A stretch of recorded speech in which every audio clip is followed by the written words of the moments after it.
Hi, I'm Brittany. and I'm Brad. And we are AudioShelf. Don't forget to hit that red button down below to subscribe to our channel. And also hit that little bell so you can stay up to date whenever we release a new episode. We are finally going to be talking about this topic that I feel like we have had in our little docket of topics for years. So here's a good thing about our BookTube channel. We have narrated a book.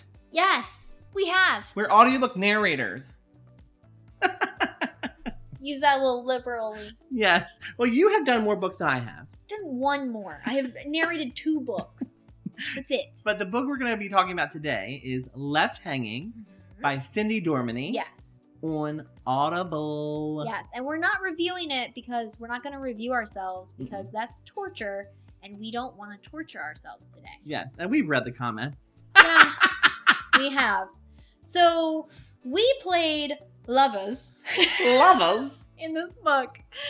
The main character I played was Darla. And then you were... I had Theo. Theo. I love how you can't remember the name. I can't remember Theo's name. I can only remember Darla's name. Yes. It was a trip. Yes, it was. And so it's a Christian romance, which is another thing. We're not going to get into it. We're not going to get into it, but it's just maybe something not what we normally have read. Yeah, I mean, look at us.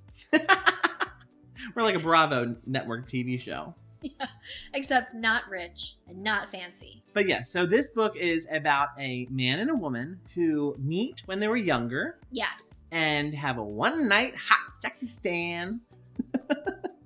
And then they kind of grow up and go their different ways. Actually, they don't even grow up. There's a house fire.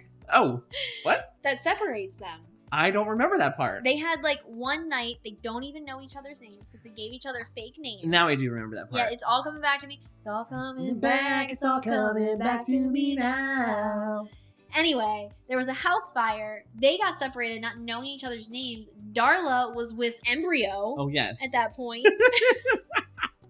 She got spermed. She got punked. And she drops out of college? She drops.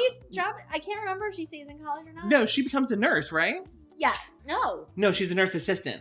No, she works at the hospital. Oh, yeah, she works at the hospital, but I think she's like physical therapist or something. No, maybe you're right. No, she takes like the vitals and stuff. Yeah, she's like so she does the nurse. Yeah, okay, she's a med tech. She like had to leave for a certain amount of time because she was with child. Yes. And everything has been a struggle for her. She didn't know the dad, and she didn't think that the dad would want to be in the life because there was emails sent and someone was faking to be the dad, but really wasn't the dad. But it was drama. And so crazy. There was Theo, who then went off to Nashville, and he met this other like really beautiful blonde lady who was kind of a narcissist, and she was evil, and they ended up splitting. And he was like, "I'm going to go back to my hometown." And it was also Southern. Yeah. It was Southern. That's the other point. So we had to talk like we were from the South. Yep. And so Theo went back home and reconnected and rekindled his relationship with Darla. Yeah. And also met Darla's kid and fell in love with Darla's kid. And then he found out. Oops, that's my kid. That's my kid. Yeah. Yeah. Pretty much. The book was very fun to narrate. I mean, we're best friends and we got to narrate a book together that will be a book narrated together forever. However long Audible is a thing. Yeah, unless Cindy is like, you know what, I really hate those guys. I want to re-record it. Because... But working with Cindy was really great. Oh, she's phenomenal. Phenomenal. And she would give us some insight about her characters. I'm pretty sure the reason why, she probably loved you as Darla, but I think the reason why she chose me as well was because she said my voice sounded like Isaac. Yeah. Who is the gay best friend of Darla. Which is so weird because hello. But I was like, but you trusted me enough to be Theo? To be Theo. Isaac didn't have that many roles, or have that many words. So I'm like. But when he did, you were on it. Yes. She said Isaac. She laughed. Yeah. She laughed. She laughed. Cried. And Cindy gave us a lot of feedback about words. Yes. And different kind of medical terms because she has a medical background as well, which is really awesome to write when you're writing a story that takes place mostly in a hospital setting. Yes. And Yeah. it was a very interesting process of recording. Mm. So what we want to talk about in this episode, we described the book a little bit, but we want to talk more about like what it was like to narrate a book together as well as separately, because we had different experiences. Brad was in his basement. I was in my closet at home. And we had to put these things together. And so it was a very like interesting time to be doing this book. Yes. I mean, if you think about it, most audiobook narrators, and this is why we think audiobooks are so important to the book world, is that the time and energy spent on reading the books, recording the books, re-recording the books if you didn't like something. Yeah.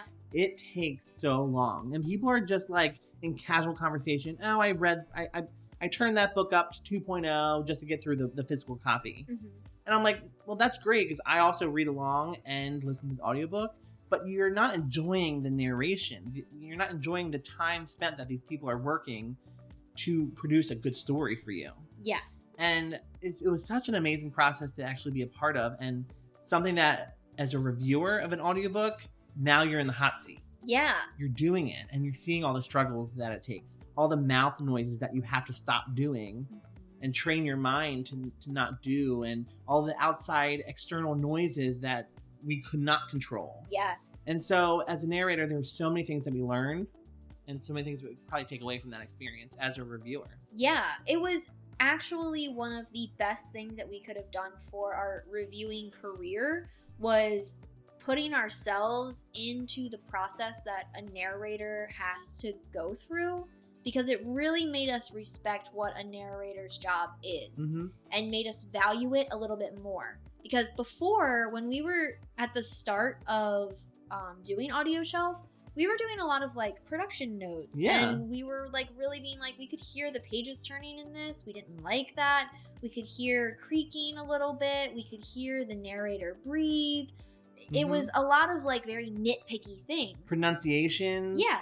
That today we don't care about because we know how difficult it is to really stifle your breathing when you're reading.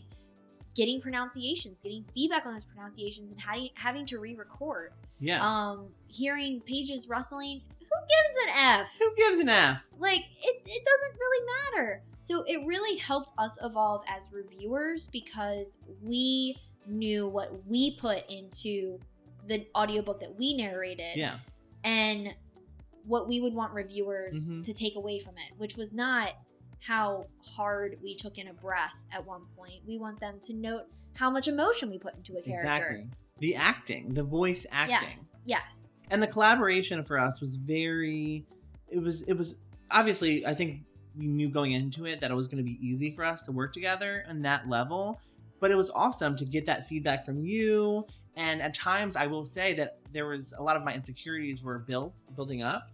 And I was just like, oh my God, she probably hates my recording, or I'm late on my deadline. And there was a lot of collaboration with that. And I wonder if that's what the mainstream audiobook collaborators do when they have like a dual narration. I wonder if they're kind of worried about the other person, if they're going to get their job done or not. Yeah, I wonder. Because it's really interesting to see some of the narrators that we really look up to and value and see them in a booth with their sound engineer and having that like be recorded. And I feel like that would be a completely different experience and something that I think we would enjoy a little bit more because we wouldn't be responsible for the sound engineering. Exactly. That was really hard. Brittany edited.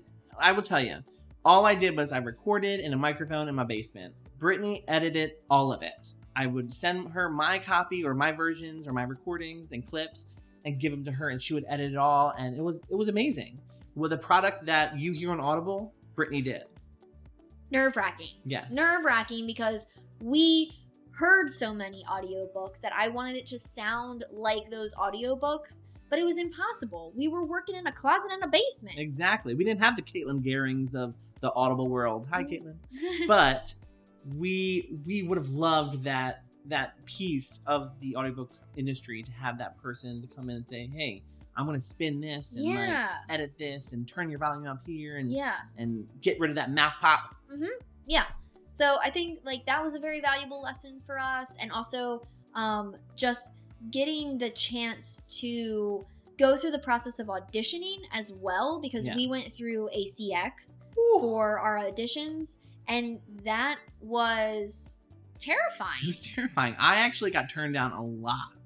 And it was crazy. I got turned down from gay roles. Like Bear Country. Bear Country or whatever. It was Bear Country or something. And a whole bunch of like gay romance novels, and I got turned down. You don't want to hear my voice? Making love? Ooh. Well, we heard it in Left Hanging, kind of. We did. And I will tell you, I did not imagine you as Darla. No, I didn't imagine you as Theo. Yep. Nope. So I was imagining... A man? Yes. A Darlo? That was because he Darl. That makes more sense than Darlo. And that's probably why one of the reviews on Audible is Theo's voice is too feminine. Like, no shit, Sherlock. So I love reading the reviews because I mean, like, it was my first time narrating.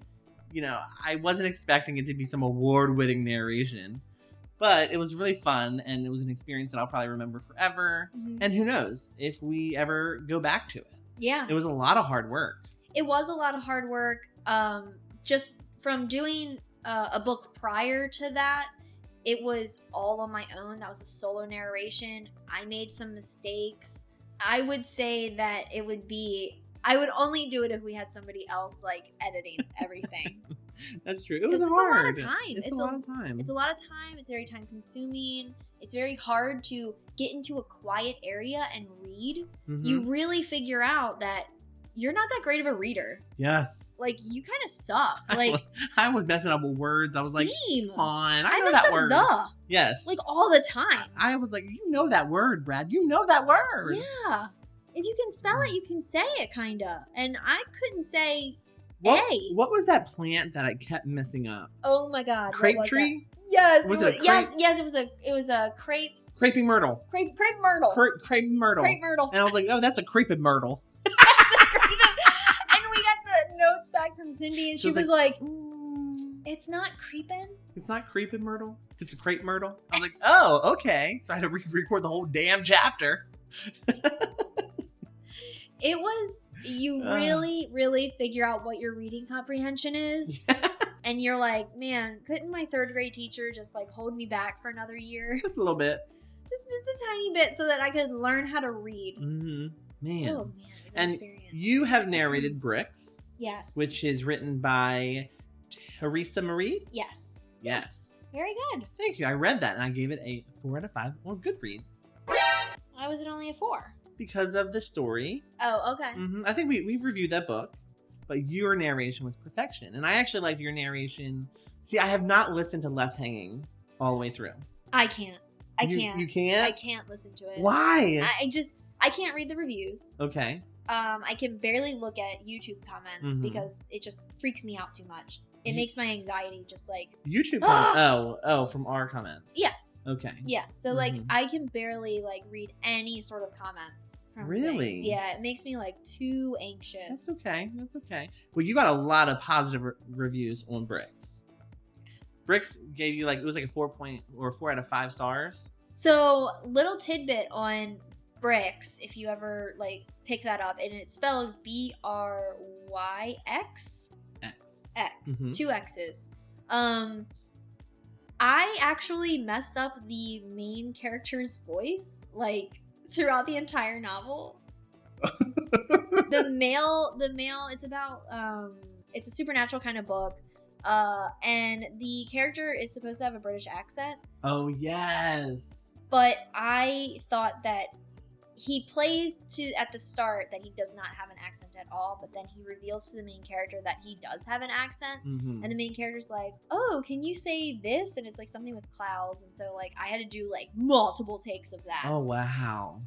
And it was horrific. And then I just went back to doing like a normal voice because that's what I thought. I thought he like, the main character was like, you can switch into that if you want. Like, you don't have to speak like you're from American English. Yeah, I do remember that. Yeah. And I was like, okay, well, if she's giving him the choice, which she's giving me the choice, I'm not going to speak in a British accent throughout the whole book. Because you don't want to have a horrible British accent. Right. I mean, our Southern accent, you were good with a Southern, but I kept going in and out of like really bad Southern to like not Southern at all. Yeah. I was just like... It was like Maryland Southern. It was Maryland Southern. Where sometimes you just slip in a word that just comes out country sounding. Exactly. I don't know. But yeah, so I messed that up. The character was supposed to have a British accent throughout the whole rest of the book, and I didn't do that. So, yeah. So I think this narration experience is definitely something to remember forever. Not many booktubers are out there narrating books. Some of them are writing books, which is awesome. Yes. Good job, booktubers, for writing books. But we narrated a book. Yeah, which was really exciting, and doing it together was even better. Yes. Because it was just so much fun. And the fact that our names are on Audible together for the same book. It's so neat. So neat. So cool. So yeah, we just wanted to pop in with this video just to give a little bit of an extra fun behind the scenes of what AudioShelf does in its not spare time. It's not like we had a lot of time to do that either. But just give a little insight into what it's like to narrate a book together and the process behind it. So if you want to subscribe to our channel, please hit that red button. And the link to Left Hanging is going to be down below. So definitely check that out on Audible. Even listen to the little preview. Let us know what you think. Yes. And if you want to follow along with us on our various social medias, you can find us on Twitter at AudioShelfMe, Instagram at AudioShelfMe, and Facebook at AudioShelf. And if you want to become a Patron member of ours, you can find the information also down below, right underneath that left hanging link, which I need to remember to put in there. Until next time. Bye.